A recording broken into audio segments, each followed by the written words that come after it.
everyone. I'm Malika Dudley, and we are here with Anna and Kelly. We're talking about all the beach cleanups happening on Earth Day. There's actually one right down the street here in Kahului. I'll have details on that in this article. But today we want to talk about the one that Mauna Kea Swimwear is doing. So tell me about your company. Yeah, so we own Mauna Kea Swimwear, which is Hawaii's #1 ethically and sustainably produced swimwear company. And all of our bikinis are made out of regenerated nylon fishing nets, which is pretty incredible.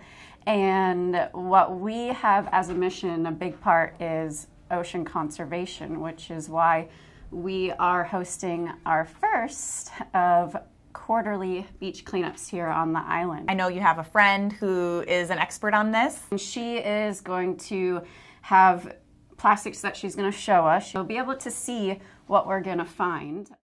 This is Lauren. She is a marine biologist. She's an expert in this, and you're going to learn a lot, so listen up. Okay, so first of all, I see a lot of stuff I recognize. I mean, you know, bottle caps and just parts of toothbrushes and obviously styrofoam bottles.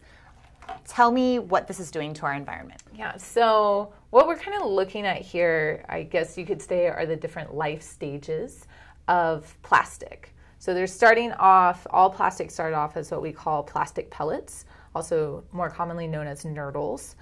And these are made directly from crude oil.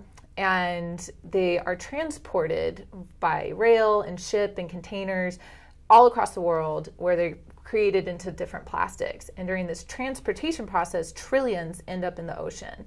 So they've traveled thousands of miles in some cases, and these are from Baldwin Beach Park and Lower Waiʻehu.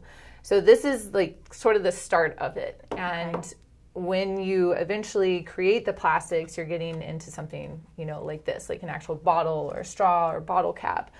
And the problem with our plastics, particularly our single-use plastics, is that they never go away. There is no away. So it can go to a landfill where it will sit forever.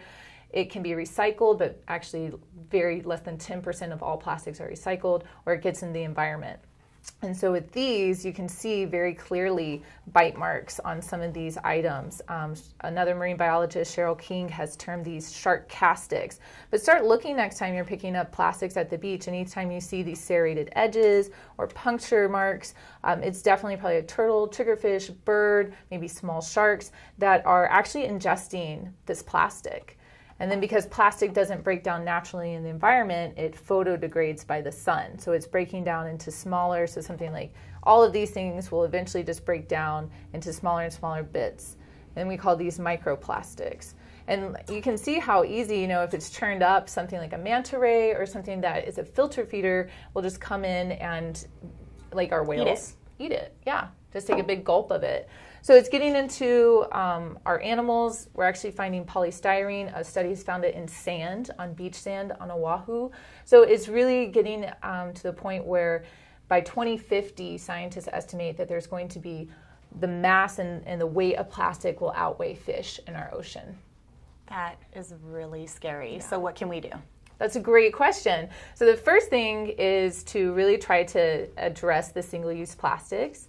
And we have a couple water bottles and reusable cups that I'm seeing around here. It's really, we now have our 4 R's. So reduce, reuse, recycle. Well, we've added a new one, and that's refuse. So refuse single-use plastics. You can refuse the straw. You can refuse to utilize single-use plastic bags.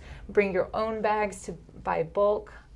Bring your own coffee mugs. And that's really where it starts. And once you start realizing how much plastic does surround us and is in all of the different packaging, then you can start, you know, taking those steps to eliminate it from your lives. Right, take action. Right, exactly. Thank you so much, Lauren. Obviously, we're doing this because Earth Day, there are a ton of beach cleanups. I mean, we want to get to the point where we don't need to clean up the beach. Right. Right? Exactly. So go to our website at mauinow.com, and we'll have a list of those beach cleanups that you can join in on to help get all of this off of our beaches. And, you know, you can take Lauren's advice as well. I know now I'm going to have Lauren's voice in the back of my head. Refuse that. Refuse that. Mahalo. I'm Malika Dudley for Lauren and I and Mauna Kea Swimwear. Ahui ho.